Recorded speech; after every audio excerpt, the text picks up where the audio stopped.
Hi everyone, so welcome to today's class. So yesterday we have seen the purchase requisition configuration process. So we have completed it. So today we are going to look into the PR creation process or how we can create a purchase requisition.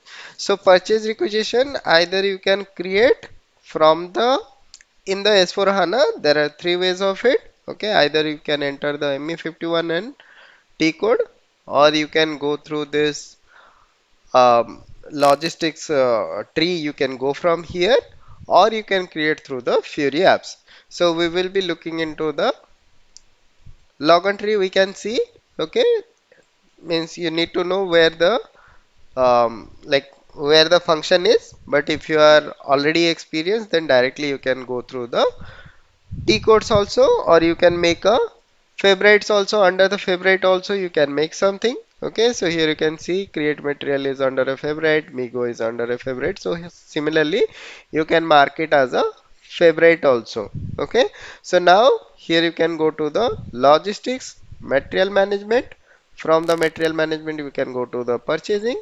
From the purchasing you can go to purchase requisition. Here you can see create is there.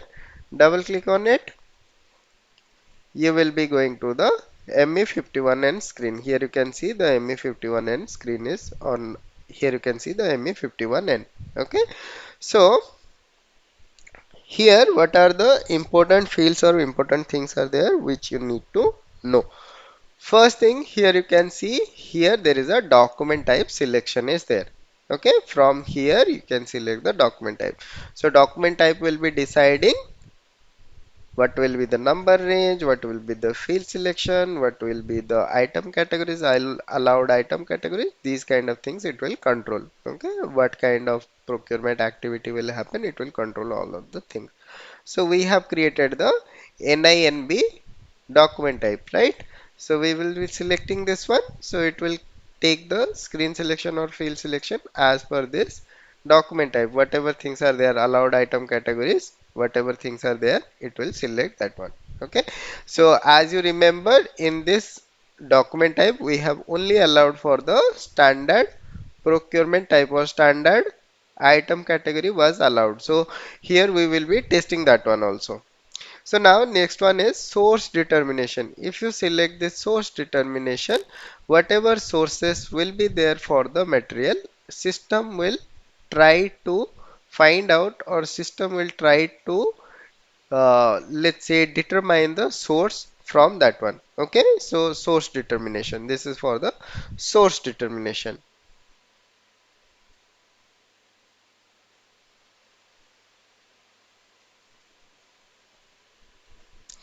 So now next one, here you can see there is first thing, here you can see the item categories. Sorry, this is the item of requisition. So here you have to enter, either you can leave it blank or you can enter a 10 over here. Okay, this is the item interval. Basically here you can say 10, 20, 30, 40, here you can enter. So if you enter let's say 15 over here, it will not take. Okay, so here you can see it will not take, normally it will not take. So we will be going again.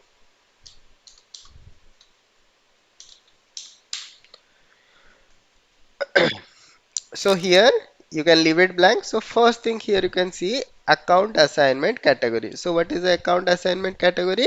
So account assignment category is basically in which department you are going to use this product, or where this consumption will actually happen, that you can define in the account assignment category. So if you select this one, go to the drop down, here you can see there is asset accounting is there, sales order is there, non-stock sales is there, cost center is there. So you can select network order is there, project order is there. So these kind of account assignment you can put it over here, so that they will be knowing like who is going to approve or something like that. They will be knowing where this product is actually going to be used. Okay, let's say if you are not putting any account assignment category, it is a blank. So if you are putting that one, so it will be going to use as a stock category. Okay, like it will be going to the store, going to the store area, not to any like consumption account. Okay, so if you are having any consumption account, so here you have to put, let's say there is a cost center to which you are going to supply this material. Let's understand it this way. Let's say you are procuring this material for, let's say for your production area, or let's say for your any kind of departments are there. So for any kind of department you are going to, you are procuring this product. Let's say there is a requirement in the admin department. In the admin they need some product or they need some office supplies, they, and you are the purchaser, you are going to purchase everything. So admin department, they will not purchase, they will be asking you, or they will be asking the purchasing let's say purchasing department, that we need some office supplies, so please provide us this one. So now while you are going to like give that, like it is a particular, for particular department this order is there. Okay, so for that one what you can do, you can put this as a cost center. Okay, so then it will ask you to enter a GL account, then at the GL account or cost center you have to enter those kind of activity, like this admin department is going to use this product, so that kind of. So this is basically for the account assignment category. Okay, now let's close this one, we will leave it blank. Next one is item category. So here you can see item category is there. So here you can see, if you click on the drop down, here you can see there are multiple line items are there, or multiple item categories are there. We have only selected as standard in the configuration, we have only selected standard. Let's see if we are going to select consignment as the item category, and let's say any material we are going to select. Let's see whatever materials are there.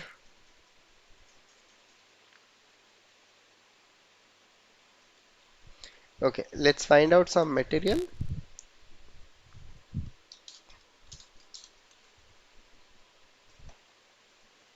or we can come here.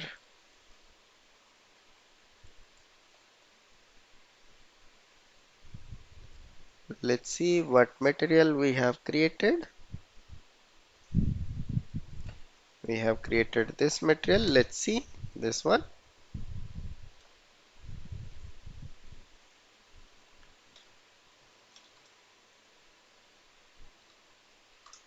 Okay, so this material we are creating. So next one is, here you can see there is a quantity is there, how much quantity you need you have to just put over there. Okay, now next one is unit, base unit of measure you have to enter, or what is the ordering unit you have to enter. Now next one is plant, let's say we will be entering at 100. Storage location, let's say RM00, enter.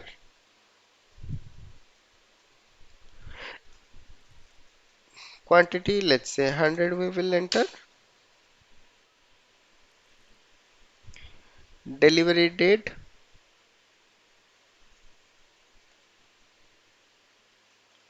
if you click on here it will allow you, it will show you some information about the delivery date.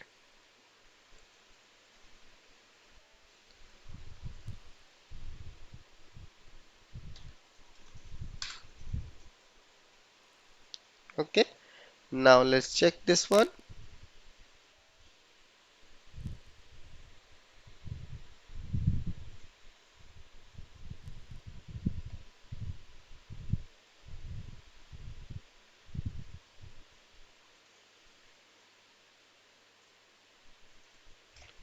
Okay, so here we have selected NB as the purchase requisition, that's why it is allowing the item category as K. If we select this one, now let's see.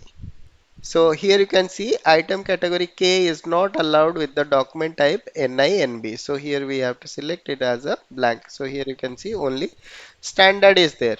Okay, so you need to see these kind of things. Okay, so now just check again. Here you can see there are no error messages are there. Okay, so these things you have to enter in the item details. Okay, in the item details you have to enter a material number, item category, quantity, and here you can see there is a plant is there, storage location is there.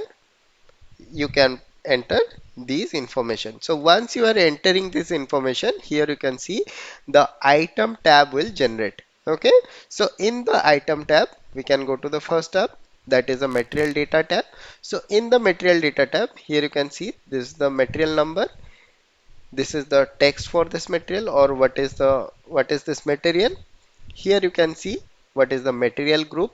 Here you can see there is a blank batch is blank over here. If it is mandatory, you have to enter a batch number over here. Okay,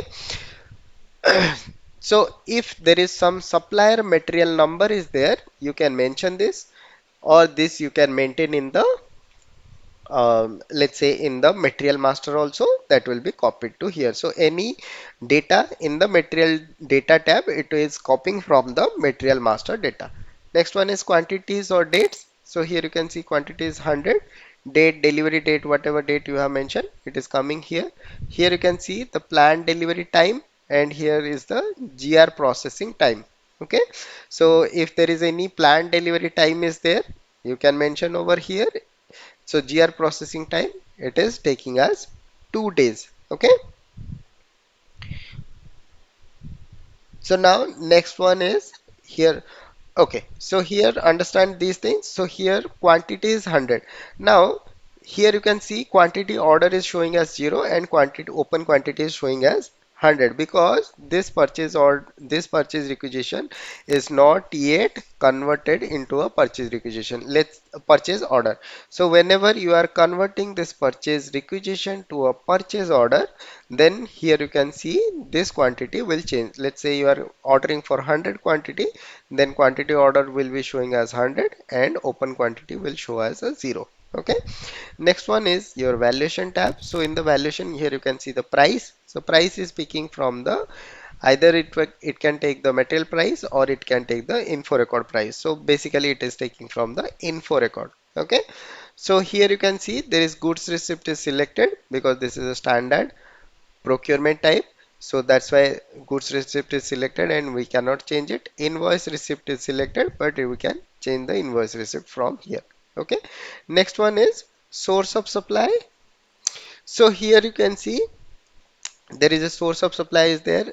If you are having any kind of agreement, let's say any outline agreement is there, it will show you the agreement number. If there is any kind of fixed vendor is there, it will show you the fixed vendor number. If it is taking from any kind of info record, it will show you the info record number. So if you click on the assign source of supply, system will find in the background, it will find if anything is available, if any sources are assigned to assigned for this material and plant combination. So it is not possible to assign a source of supply because there is, I believe there is nothing has been maintained yet. That's why it is not taking any data over here. So if you are having a fixed vendor or you are having an agreement, it will automatically take from that. Okay.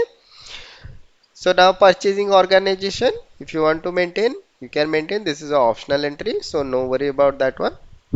Next one is here you can go to the status tab. So status is procurement status not yet edited because this is not yet saved. Okay.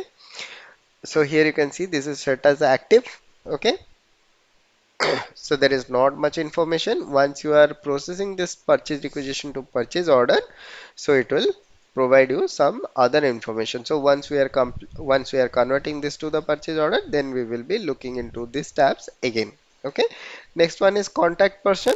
So who is creating this document, how this is created, time at which it is created, who is the requisitioner. Let's say requisitioner is some one other than the creator. Okay, let's say I have created.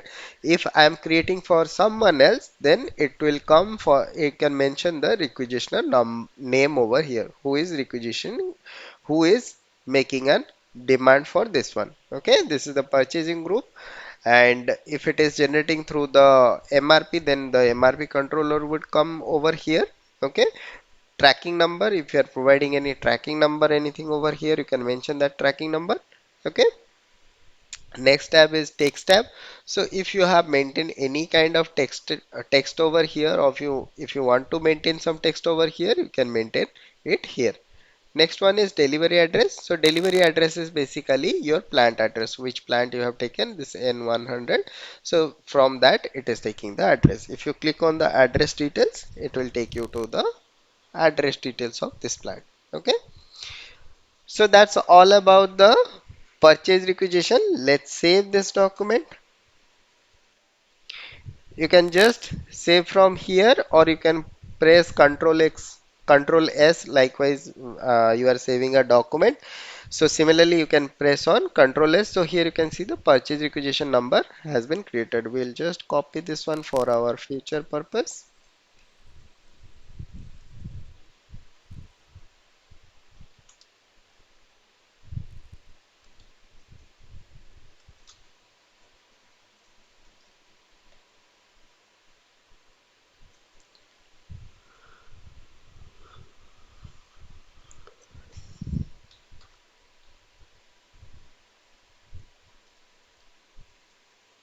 Okay, it is not copying.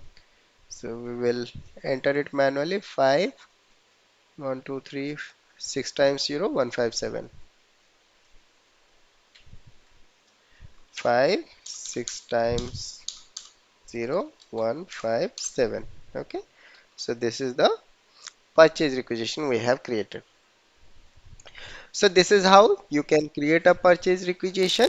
Okay, so that's it for today. We will again meet on the next class, and we will be looking into the request for quotation process, how we can send a, how we can request for a quotation. So what is the next process we can see in the next class. So till then, bye bye, take care and keep learning.